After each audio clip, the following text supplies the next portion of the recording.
there's this argument, like what's talent and what's skill, right? Yeah. I think I did have a natural talent for it. Just I could pick things up by ear and play them. I got good very quickly, but I was never really serious about pursuing it at that point.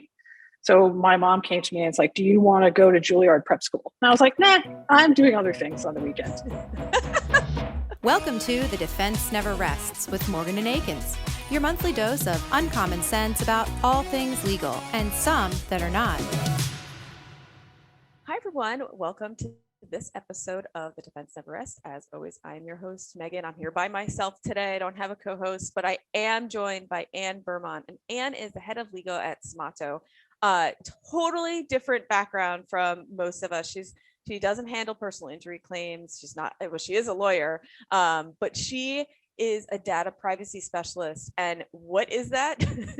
Well, you're going to learn. I mean, it's totally outside, our normal box of who we talk to, but that doesn't mean she has, similar, pain points and issues with compliance and indemnification, like so many similar things that weave into our daily lives, and I think you'll hear a lot of that. So with that, let's bring her in. Good afternoon, and welcome to the Defense Never Rests. I'm so happy to have you. How are you today? I'm good, thank you, Megan. Pleasure to be here. You look well rested after a nice long vacation across the globe. So for our listeners, you just spent, I thought, 2 weeks in Japan, just about? Yes. Yeah. So thank God it's partially a podcast. You can't see the circles under my eyes, but 2 weeks in Japan. I was on the Kumano Kodo Trail, which is a hiking trail that goes across the Kii Peninsula. It's an old pilgrimage route. And it was fantastic. It was beautiful scenery, beautiful weather, and there was nobody there because Japan hasn't quite opened yet. They just kind of started last week. So I had the place to myself, which was really special. So do you do this solo, or do you go with friends or a group of other people? Like, how do you do it?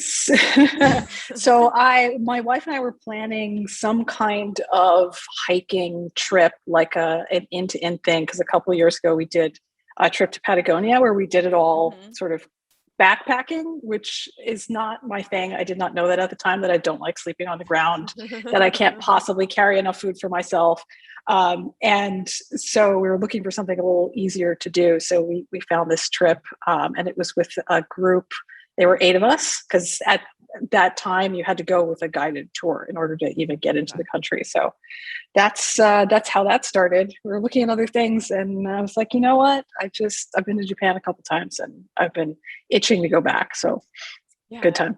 Because that was my other question. Because I've gone camping, and whenever we've gone camping, it's like the car is packed to the brim full of stuff. So I can't even imagine traveling across the globe and then going on like a hiking, adventure. It's just like, I don't even know how I would manage it. You don't. That's the point of this, is that someone else manages it. They tell you where to go, what to do. They carry your luggage. They figure out food. You just have to show up. So that was a real treat to not have to really plan anything. Yeah, that sounds good. That sounds like something I could handle. Like this summer we did like the glamping thing, and I was like, I don't think I could ever go regular camping ever again. Like this was like staying in a 5-star hotel. Any hotel is better than a tent on like a glacier. Just no. Yeah. And it was something like we embraced in COVID, because we're like, well, we got to do something. And it was fine, but you definitely feel like you need like a really good shower afterwards. And when we did the glamping this summer, I was like, I felt rested. It was so nice. Mm-hmm. Definitely a perk, especially in Japan, because they were all hot springs towns. So at the end of the day, you took a shower and then you went and sat in hot springs. So that was part of the deal. That sounds really nice. Yeah. Well, welcome back. We are not here to talk about your trip, although we probably could. There's really not many rules to this podcast. I'm sure there's probably listeners out there like, tell us more. Can we get more details? They'll find me. I'll direct them. But, we are here to talk about you, and you have such an interesting background. I get a lot of lawyers on this podcast, and everyone has, a different story of how they got to where they are. I have to say yours is one of the more interesting and different stories I've seen. because, for our listeners out there, you went to school for music and you were a concert violinist, and now you're a lawyer. So like, tell me a little bit about how that path went for you. Yes. How did that happen? So it's interesting that I find that a lot of people in the legal field are coming from diverse backgrounds, especially people around my age who kind of hit like the 2008 financial crisis at a particular point in their career, decided to make a change. And now also with COVID having happened, a lot of people have made a change too. But it's interesting how we're supposed to have, in air quotes, figured out what we're supposed to do with our lives when we're 18 years old, because very few people, I think, stick with that for the rest of their lives. So I wound up in music school because it was something that I was good at, and I was kind of lazy, and I was like, well, let's do this. So, I mean, of course, I loved it. I've been playing violin since I was 7 or 8 years old. And so I said, okay, we'll go to music school and I'll make a career out of this. Knowing absolutely nothing about the music industry, my family was maybe overly supportive and was like, sure, do whatever you want. Like, nobody telling me that like, this is going to be really hard. So I went to Boston Conservatory.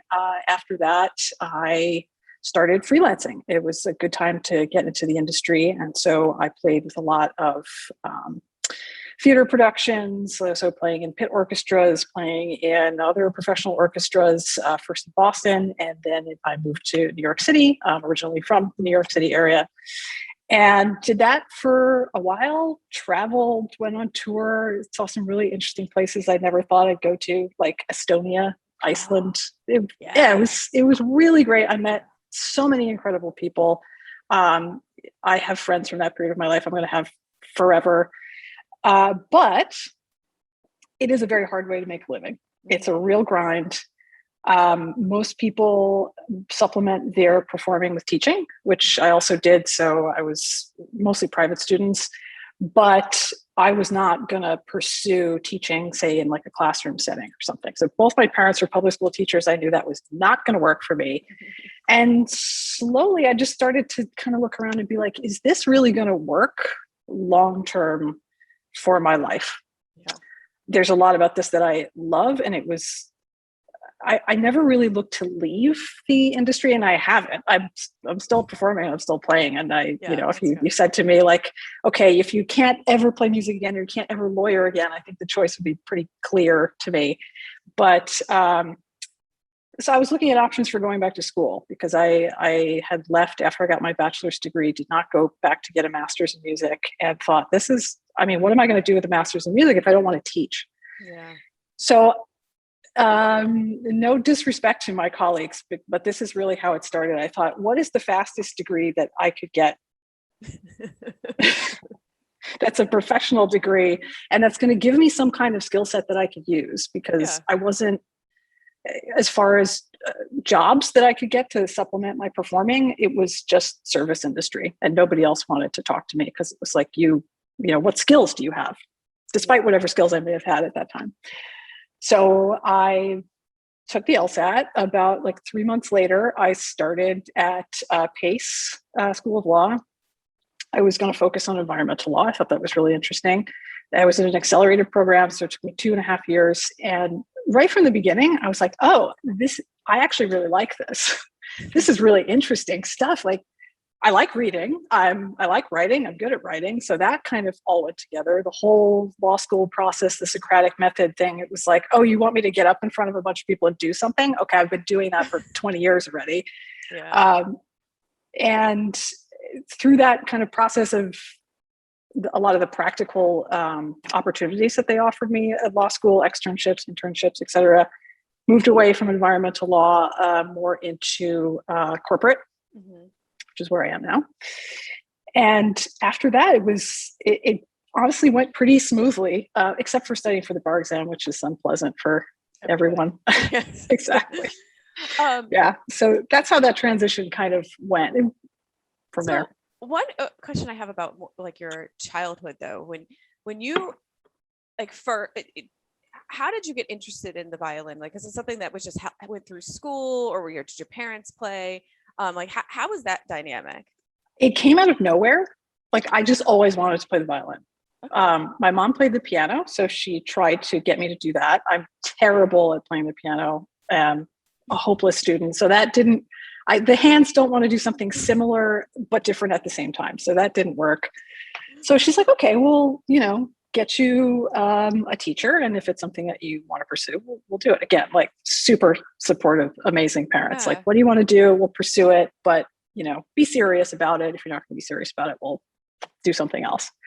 So that's kind of how that started. Not really any other professional musicians in the family. My grandfather was a beautiful singer. My great grandmother was actually an opera singer.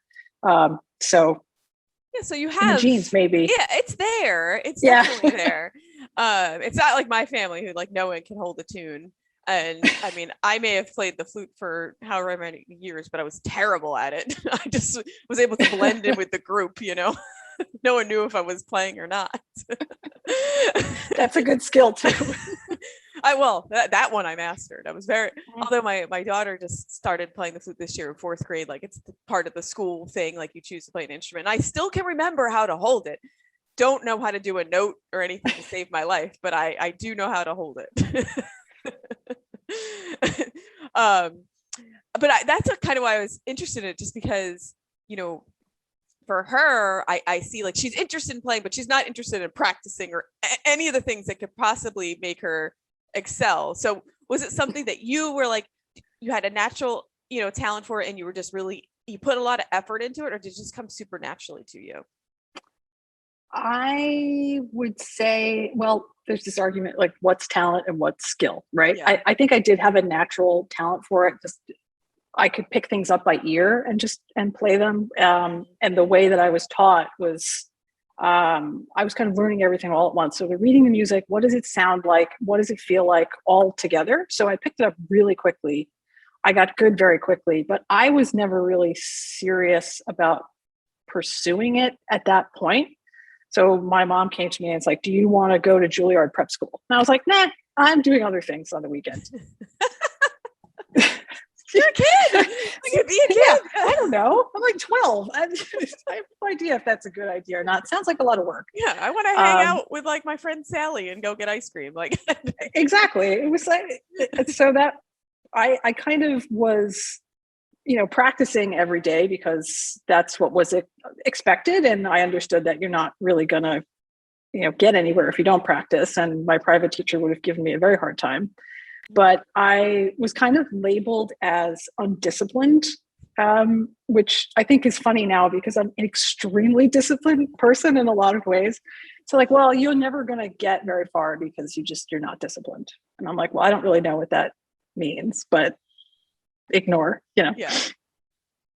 And fast forward though to, and you and I had talked about this on the phone too. You fast forward to law school, and I mean, a lot of people think like, oh, you have to have you have to major in like history or English or something.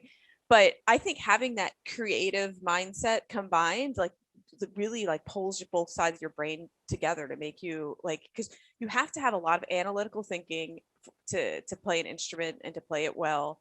And then you have the creative side, and then as you said, you were like a good reader and everything. Like you had like the ultimate combo to make you like a perfect law student. Yeah, in a lot of ways. And it's interesting that you say that, because what I hear from people who, when I tell them about my background, they're like, well, how do those two things work together? And I'm like, what do you mean, how do they work? They work together well. Great.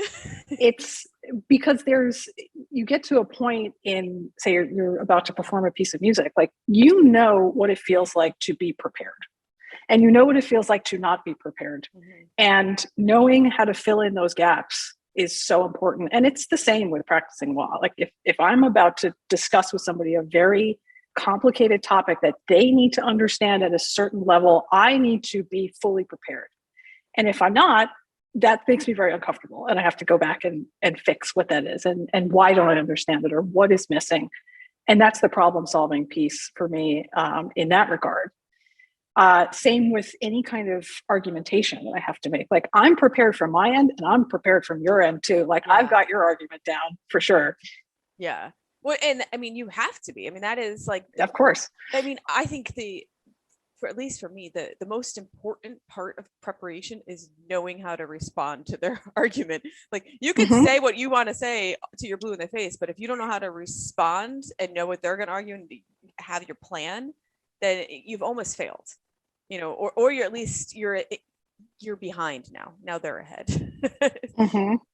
So how did you, and I think I know the answer, but from you just mentioning how your parents were, but how did they take it when you were like, okay, well, now I'm going to pursue this? Sounds like they were probably pretty supportive.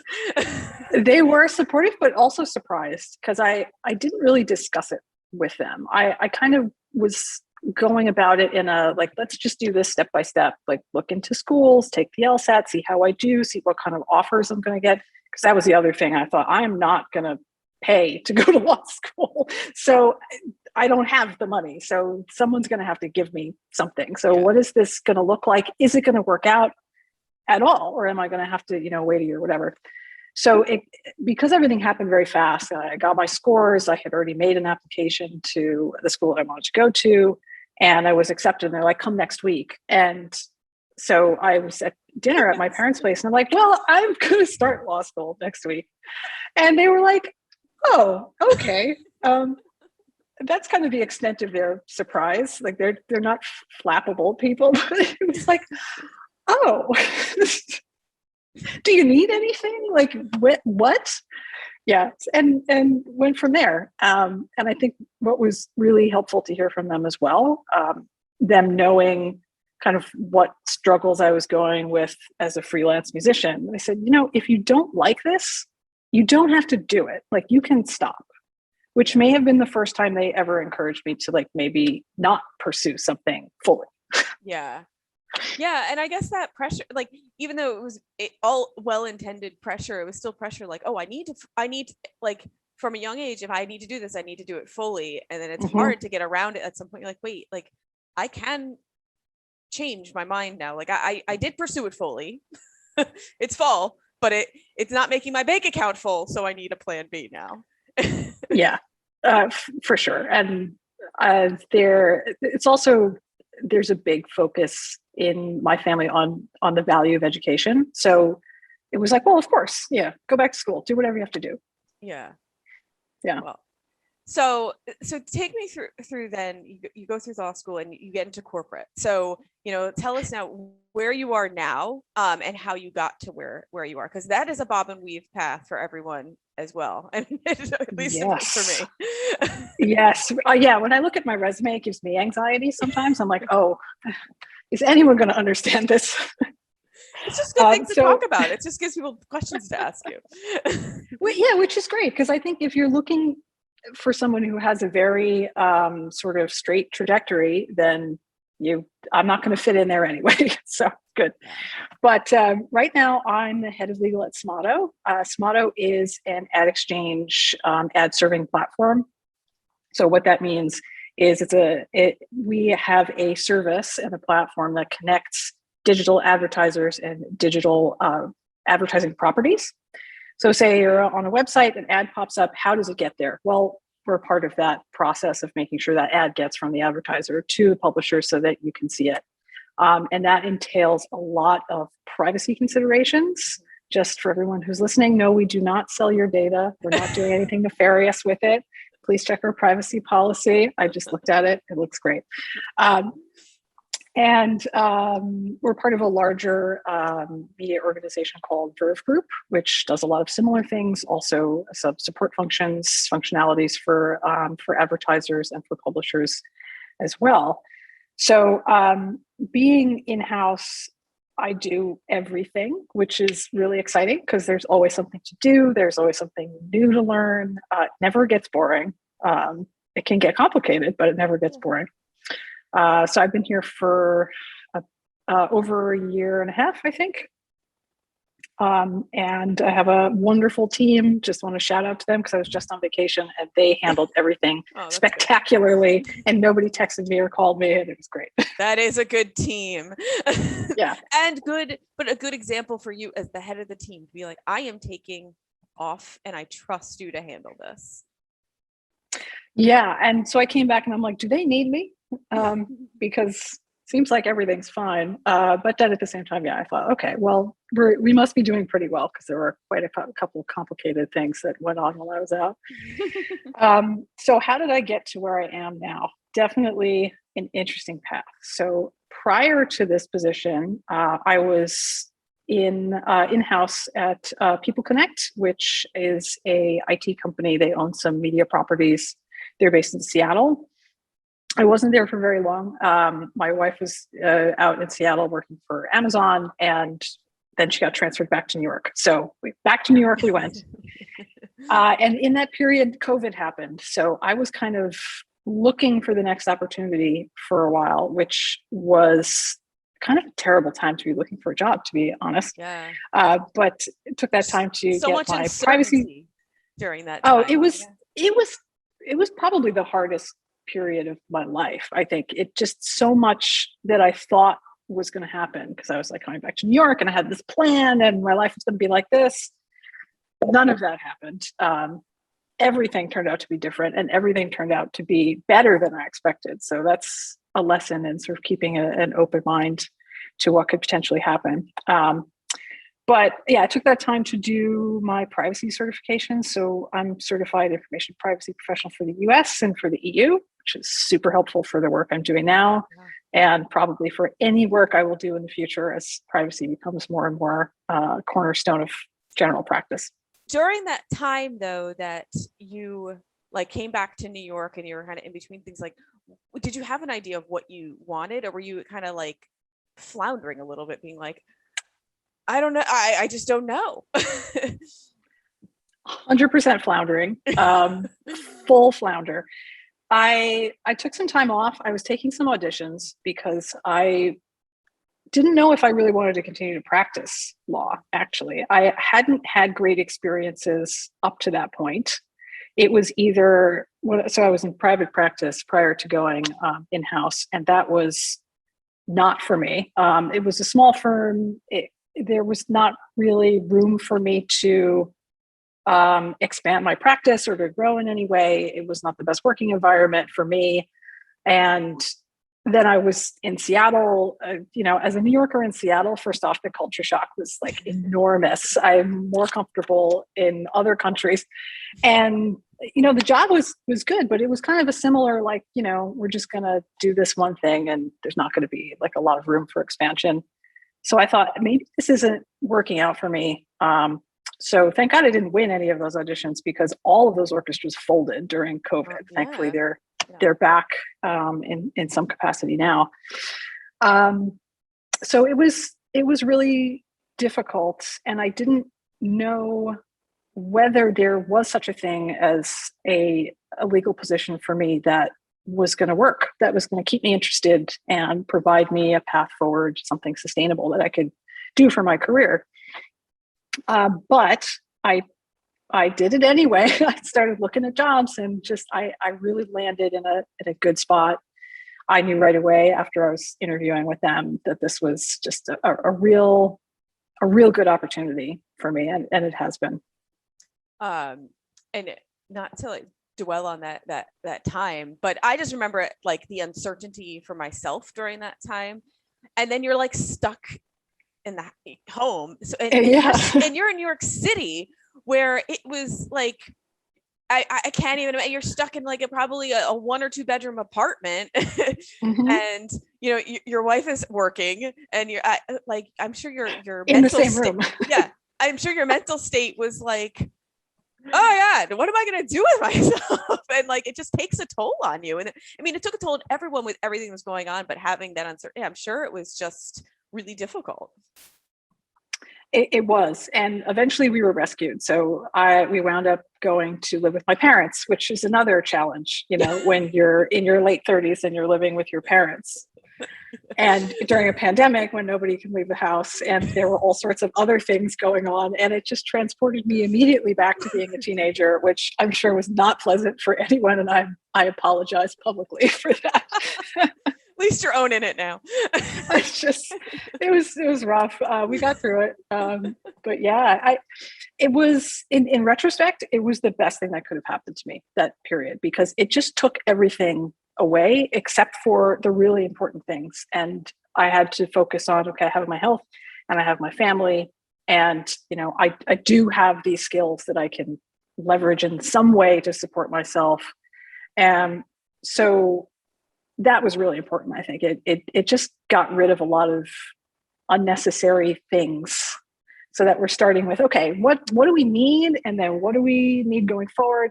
And then what do we want? Let's just stick with the basics. Yeah. So I think you mentioned it briefly, but so how did you arise at this opportunity that you're in now? So I was looking for jobs in tech because I had this privacy background and I really wanted to expand that practice.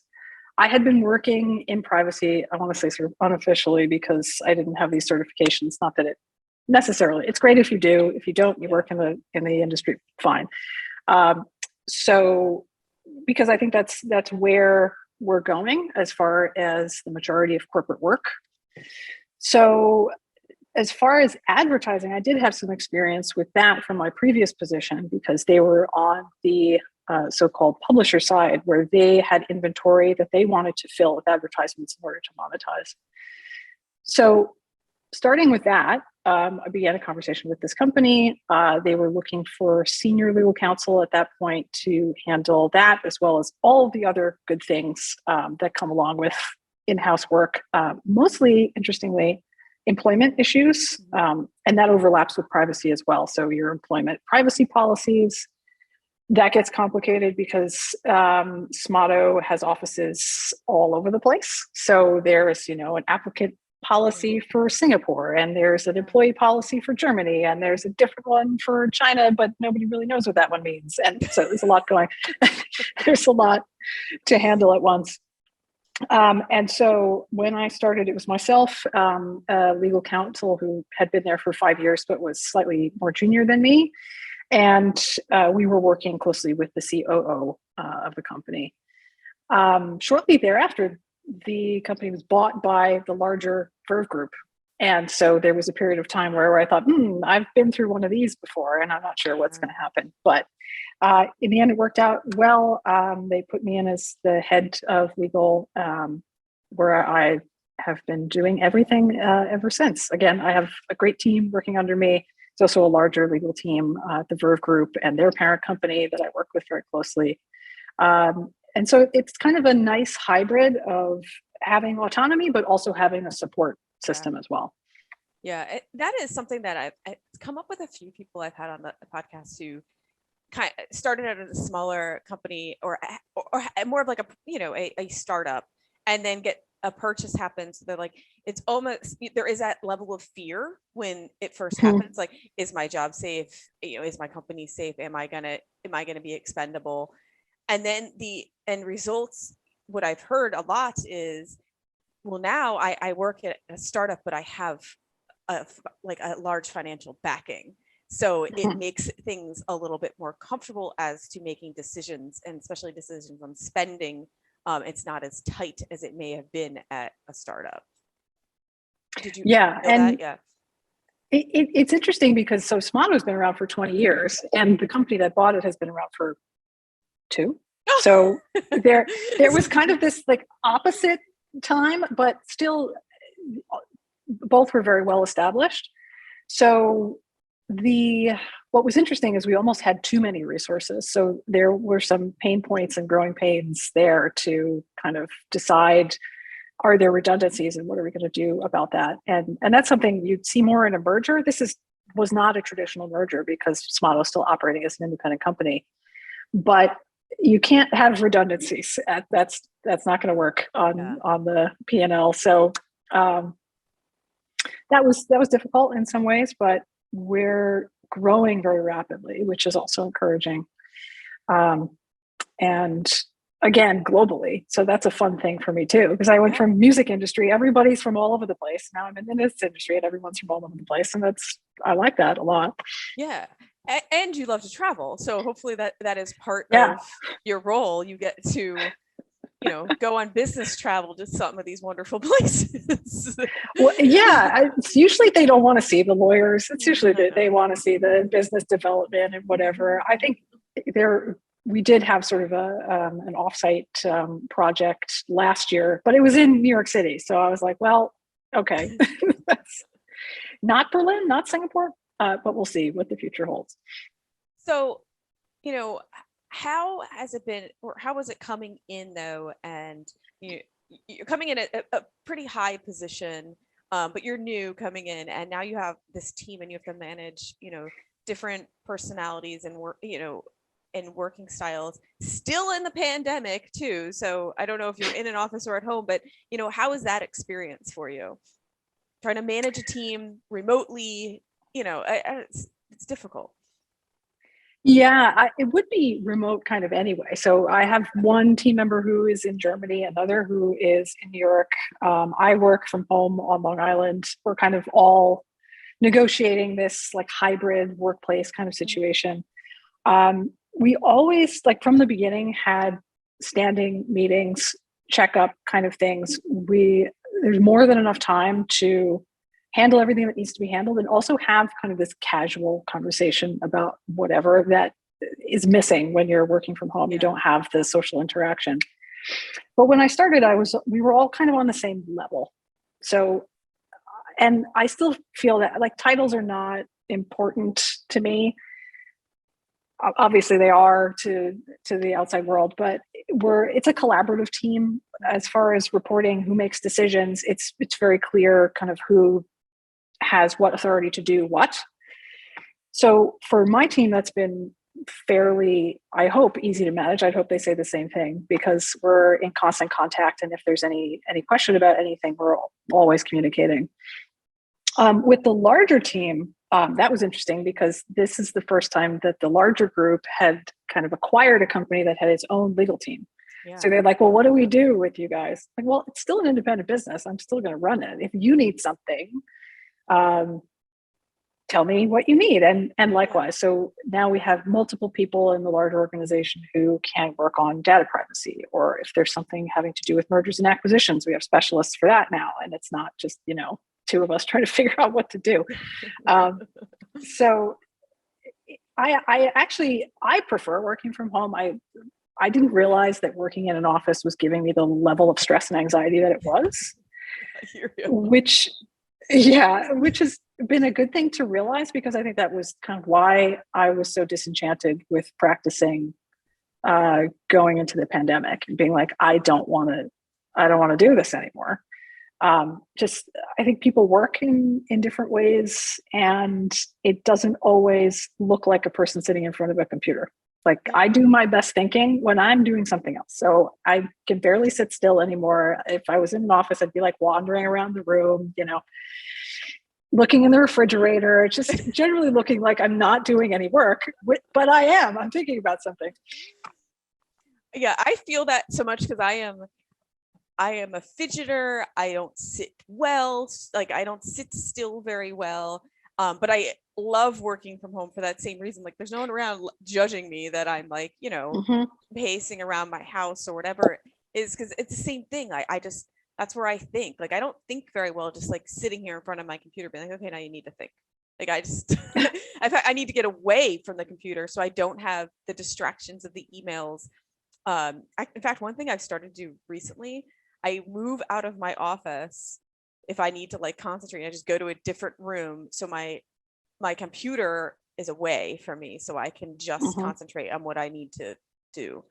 I like it, but I mean, on the flip side, like my husband, he works from home on Fridays, and he just complains, like he hates working from home. He's like, I don't know how you do this. Like, he's like, he likes to be in the office with all the other people. I was like, I love people, but I can call them. Yeah. That's, I think, another good thing about the kind of the meetings the team meetings via Zoom or whatever you're doing with, you got to get together, talk about a difficult topic, is that when I get off the computer, I can make whatever face I want about the conversation that just happened, or I can be upset about the stupid thing that somebody said, and no one has to witness that. Yeah. Which is really great for them, because I think that probably has not contributed to a workplace success for me in the past, of like getting off a phone call and being like, what the F is this idiot? And it's like my client, That is very true.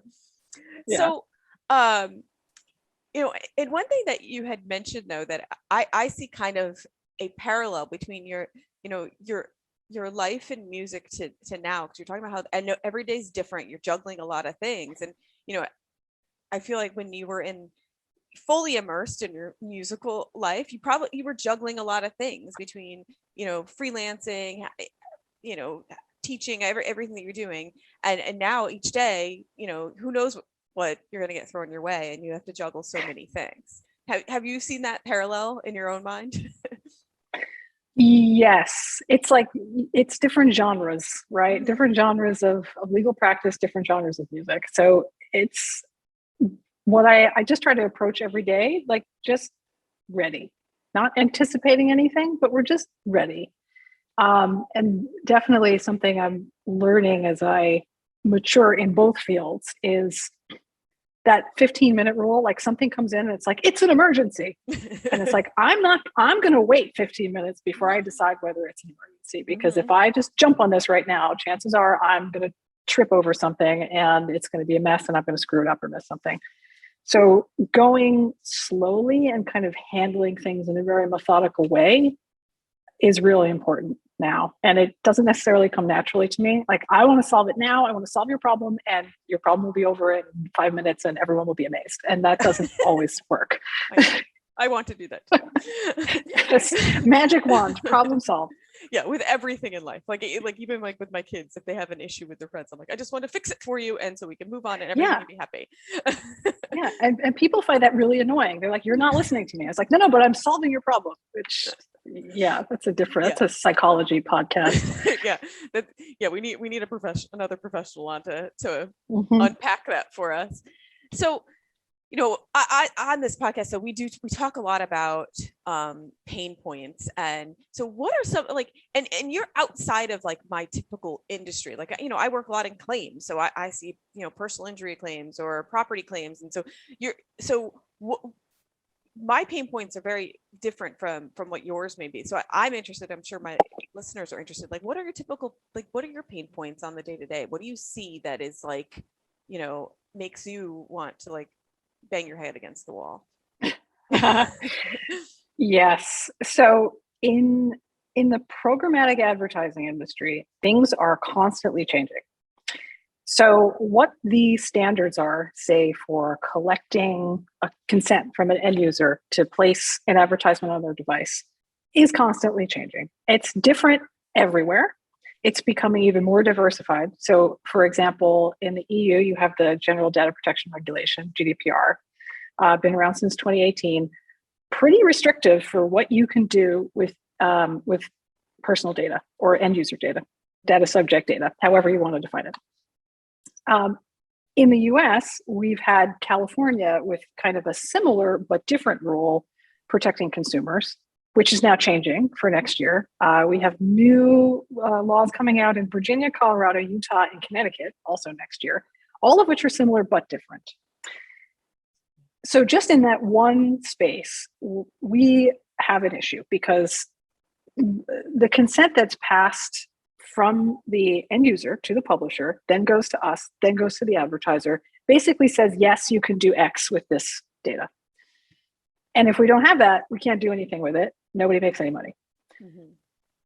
Because that's constantly changing, I have to stay on top of that. I have to now inform C-level, which they don't want to hear that there's any problems, but they need to be told anyway.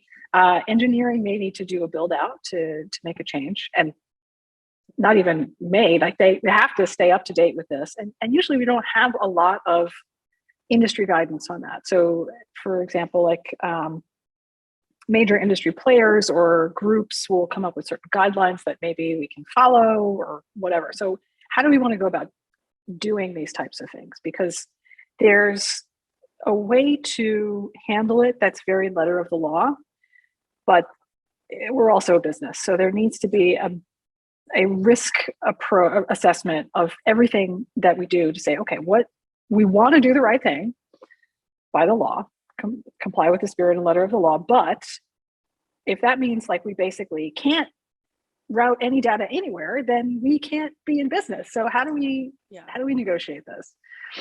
And they're very nitpicky things. So for me, that's what makes me want to be like really, again, like, why are we, you had a law, why have you amended it 3 times? Like, leave it alone.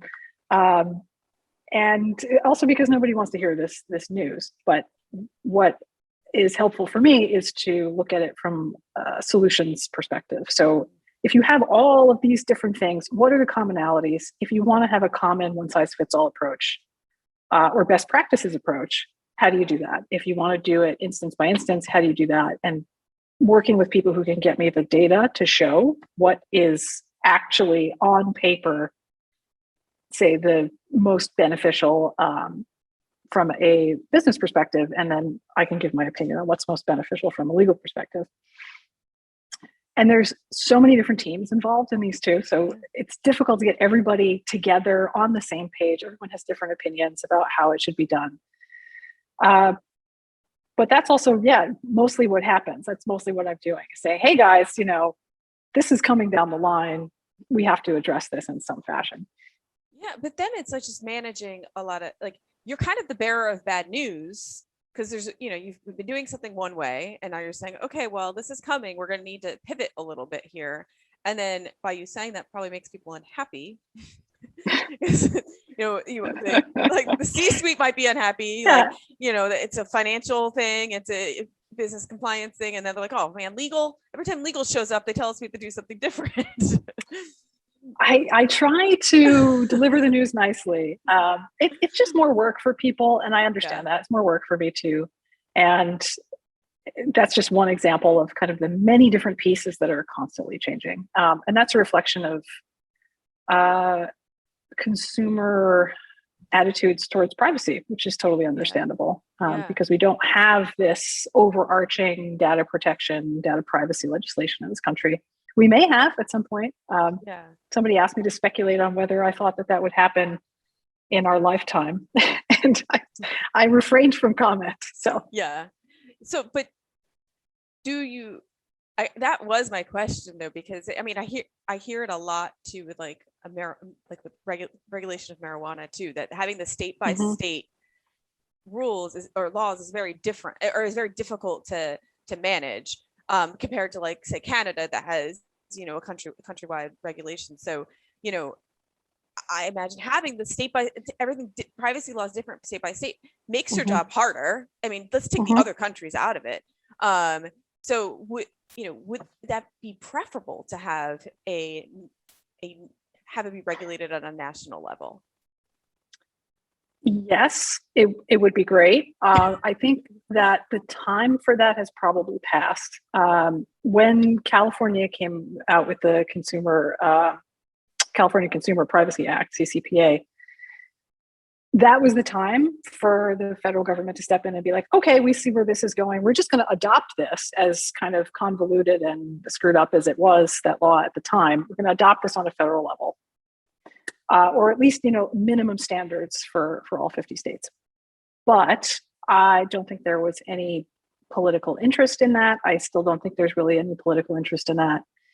So it's probably going to wind up, I think, in court when we have some sort of interstate conflict between two states, because the privacy laws we're dealing with the digital age. Like, there is no such thing as state boundaries when it comes to these things. So it's eventually, we're going to have to pick probably the most restrictive. That's, what I would advise, pick the most restrictive state law and apply that across the board.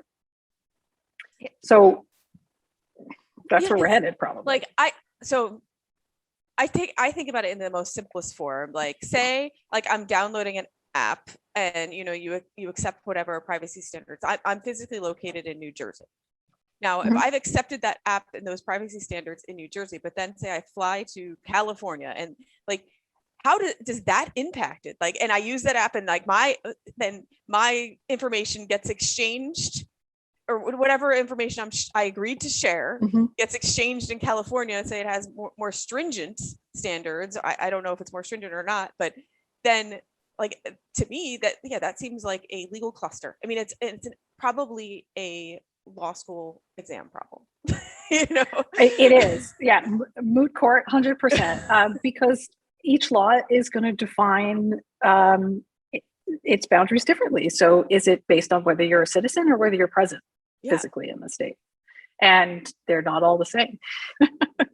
So, yeah, how do we go about doing this? So, I think probably industry leaders are going to step in and say, okay, here is, and it's already happening to some extent. Here's the one size fits all approach that is going to work for everything. But then you're kind of capturing some things in that net that you wouldn't if you did it specifically state by state. So then how much revenue are you losing if you do that? So what I'm curious about, like on like a very, let's say elementary school level, let's take this down to like, what are kind of the differences in, you know, what's allowed in like, say California versus another state? Like if we can dumb it down to, if possible, down to like an elementary school level. Mm-hmm. So currently there's probably more similarities than there are differences. Okay. What the focus from my perspective, what's important is that the end user needs to opt out of, say, I do not want you to sell my data, share my data, use it for targeted advertising purposes, use it for profiling purposes. So meaning that your data gets put into a profile with some other people in order to also target advertising, send behavioral advertising. So the list of things that the consumer is now able to opt out of is longer, because previously under CCPA, it was just for sale, which was defined in a number of ways and has been redefined and refined and et cetera in new regulations. But now, there's more specific choices. So kind of like if you are visiting a website that's hosted in the EU and you get the cookie consent banner, it's going to be something like that. Most people ignore it and they're like, I don't know I don't know, whatever. It doesn't matter. You're still going to go to the website. They can't prevent you from going to the website if you don't consent to all of these things. It's giving consumers more choice as to what happens to their data. There's an upside and a downside to that for the consumer. If you like receiving targeted advertising, you should pay attention to those choices, and they will send you the type of jeans that you consistently buy.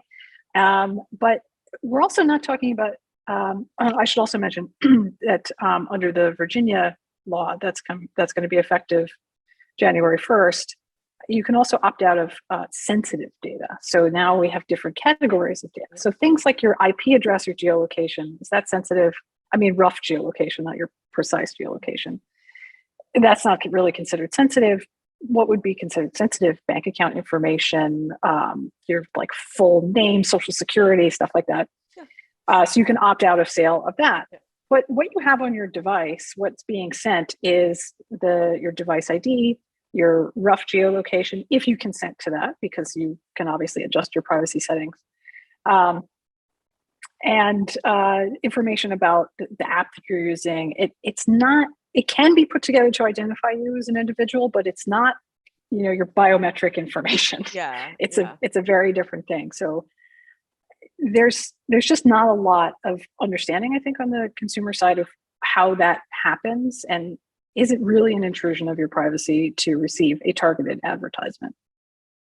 Because even if you were sent a contextual ad, so if you're looking at a website and it's all, skiing equipment, like they're going to record, okay, you're looking at skiing equipment, you're going to be put into a category of people who may like to ski, which is a certain demographic, age group, income level, and you're going to get an ad based on that, which based on how the algorithms work is probably going to be pretty accurate. You're like, oh, they're tracking me. Like, not necessarily.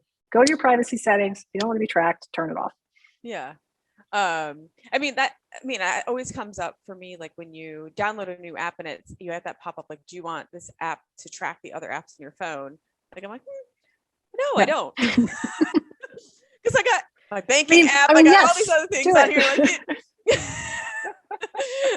Like, you don't need to know everything else I'm doing. Mm-hmm. But I see the plus to it too, like that, sometimes it's good to be like, oh, well, this knows exactly what I'm interested in, or things that, might fit my lifestyle, or, things I might want to purchase, or, things I may want to consume. But I also do see the fear factor to it too. Mm-hmm. Am I really just a private individual? Like, is my phone knows everything, my computer knows everything, and everywhere I'm going, and telling other people because I told them they could. And I do think there's a general, maybe not misunderstanding, but a lot of the general public might not know or understand what they're clicking when they're clicking, or when they're approving the cookies. I know my mother certainly doesn't understand. She just wants to go to whatever website she's going to, and will click whatever it is just to get her there. So, is there a need to offer more education to the general public of what it actually means when you're, opting out or opting in? Yes, because even when I discuss opt-in and opt-out with other professionals, it's like, wait, now what is opt-in versus opt-out? Because it's confusing. Part of good data governance is transparency, and that is how you communicate what you are doing with the data to your customers. Yeah. And so there's an art to that, where the position that Smato is in is kind of in the middle. So we can say, this is what we do with the data that we receive, but we're not receiving it from you, the end user, directly. We're receiving it via several intermediaries. Yeah. So we are in a position to say to those partners, in our contractual terms, you are responsible for providing notice to the end user, and this is what you must include. Mm-hmm. And that's kind of a non-negotiable thing. Like, I get red lines back on that. It's like, no, that's your job. It's not my job to tell them that you are doing this. They don't know who we are. And how that works on the device level is really interesting, particularly when it comes to connected TV, because that's kind of mm-hmm. not as developed in some ways for, how do you get consent from them? How does that work? Have you ever seen a privacy notice on your television? Like, no, you haven't. So it's an industry-wide effort, I think, to educate the consumer so that they understand what is happening to the data, what their choices are, what their options are, and what that means to them. Ultimately, there's kind of a camp in the industry that's like, well, if we don't have advertising, we don't have a free internet, which is an extreme view of one side of, and the other is a free for all. But yeah, there's still, I don't know that there is a real direction that we're moving in here, because so much is changing, and the industry may be forced to do certain things that are particularly consumer friendly. And there's some pretty dire estimates of what that might cost, but we're also looking at an extremely large amount of money that the industry is making anyway. So, 10 billion here or there is probably not the end of the world. Do you ever sit back and think, though, how different advertising marketing is now compared to what it was like when we were kids? Think about it. Mm-hmm. We were force fed, whatever, TV ad was on, that was your advertising, or whatever ads were in the physical paper or the magazine. And it was customized to some extent, you pick up a teen magazine, there were certain types of ads in there, but now it is so unbelievably personally customized when you, when you think about it, what has happened in really not that long of a time. It's mind-blowing to me.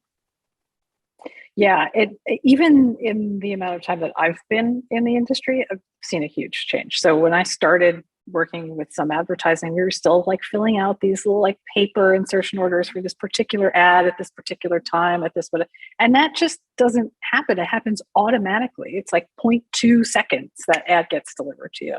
Yeah. Based on whatever information they decide is associated with you. Yeah. It's grown really fast, the digital advertising in the last 5 years, and I think maybe that growth has outpaced what is going to be the average over time, because we're getting this pushback now because people want to have control over their data, which is totally understandable.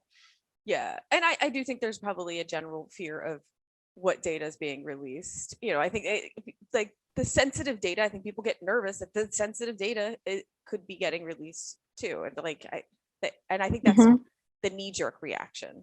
Look at my search history. I don't care. I just don't want you to have my bank account, my social, and my address. Yes. And thankfully there are more specific privacy regulations for those industries. So, healthcare industry, finance industry, but there's not the system of accountability and oversight that, say, they have in Europe for things like that. So when things go wrong and you get that like card in the mail that's like your data's been compromised along with 8 million other people. So then what? Then you're kind of left without recourse in some situations to do anything about it yourself, and you're relying on like the FTC to come in and slap wrists. Yeah. Have you, in your experience, like been in when you have your end users, like when you tell them like you need to have this is what you need to have in your consent, that's our rule, like this is what needs to happen, and they don't, have you been seeing like some lawsuits on your end when you have a breach of contract like that? So thankfully, no. Okay. That was not the answer I was expecting. No, well, we're in a nice position as an intermediary because we can get indemnification from both sides. So, and pass that through as well if something goes wrong. But there are some instances where if you even touch this kind of compromised data, it's a problem for you too. So, Children's Online Privacy Protection Act, for example, anyone involved in that chain, whether they know about it or not, is going to get dinged with fines if they're targeting advertising to a child under 13 and they don't have consent. For other things, the regulator will come in and generally do an investigation of everybody involved in the chain, but it's primarily the person who has contact with the end user. So the publisher, in that instance, will be the one who's primarily responsible. There have been some instances where we're kind of involved in this larger investigation. It's like, we just are passing what they sent us. They sent us everything. It was right. We will show you the bid request. We'll show you everything. And in those instances, there's not really anything to worry about, but does make you nervous. Yes. I mean, because it's so expensive too. And there's a lot of dollars and numbers of people involved, so that would make me a little nervous. But I'm so glad that with the indemnification agreements, you covered on both sides. But yes, and this is why we get questions about like a cap on indemnification. I'm like, nope. No, we cannot. We can cap liability, but I'm not capping indemnification. Absolutely no. I'll give you a long list of reasons why. Well, we are just about out of time, but I didn't want to let you off without, I had two questions that I'm like, I can't let Anne go without asking her these questions. One being, since you've traveled so widely, and I know you just were in Japan. I know you told me that's one of your favorite places. So other than Japan, what is one of the favorite places that you've visited in your time? Oh boy. They're all like different and wonderful in their own way. I really loved Brazil. I was in Rio for an orchestra tour for about maybe a week and a half. This was a long time ago, but it was just such a fascinating place. The way that like nature is like the jungle is coming in still, like there's civilization there, but the jungle's taking over. That's good. The beach was beautiful. Just the energy there was really incredible. Yeah, and when I hear that the people are amazing, like it's just very Oh, yeah. vibrant and like fun, and just a lot of culture going on too. Mhm. I've never been. My parents went very long time ago, and maybe I'll get there someday. Definitely recommend it. And one final question I ask pretty much anyone who gets on the show, unless I somehow forget. But knowing where you've been and gone through your career and the turns that you've taken, what advice would you give your younger self? Slow down. Slow down. Calm down.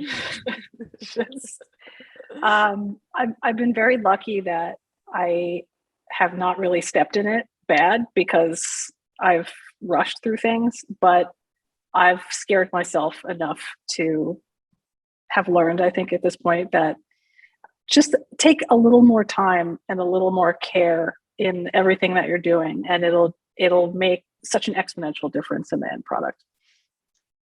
That means a lot coming from you, though, because you do come across very intentional and calculated, and like you've done things that are like require a lot of precision. And the fact that you're saying you still need to slow down, I think that's really good advice. Yeah, I've learned this recently also driving, like, because I was living in the city for so long, like I wasn't driving, and now I'm driving a lot. And it's like, why are you driving like a maniac? Like, stop, calm down. It's going to be fine. You'll get there 3 minutes later than you thought you would. Like, it just, it's interesting that you say that, because I wouldn't describe myself as intentional or deliberate in any way. Well, hey, if you're not, you are playing a great game. Oh, thank you. You're doing a great job of it. No, but I do think that's really good advice. And I think we all could use to slow down a little bit. And I think that's something that also the pandemic taught us too, because we were forced to slow down because we weren't allowed to go anywhere. And we all had to kind of slow down and sit in it for a while, which got uncomfortable. But I think we all kind of came out of it, and everyone changed and pivoted a little bit. And I'm definitely back to my having to do a million things, but as is life, I guess. But slowing down would be smart. Yeah, I'm feeling it as well. More coffee intake than previous. How much more? Way more. That's because it's so much easier. Like, I don't have to go buy it anymore. It's just right here. I know. I press the button and it comes out. It's like, wow, this is dangerous. Well, Anne, thank you so much for coming on and chatting with me today. I really appreciate you taking the time. And of course, for everyone listening, if you like what you hear, of course, like and subscribe to the Defense Never Rests on Apple Podcasts. You can also find us on YouTube at TDNR Podcast. And thanks so much for coming on. Megan, thank you so much. It's been a pleasure.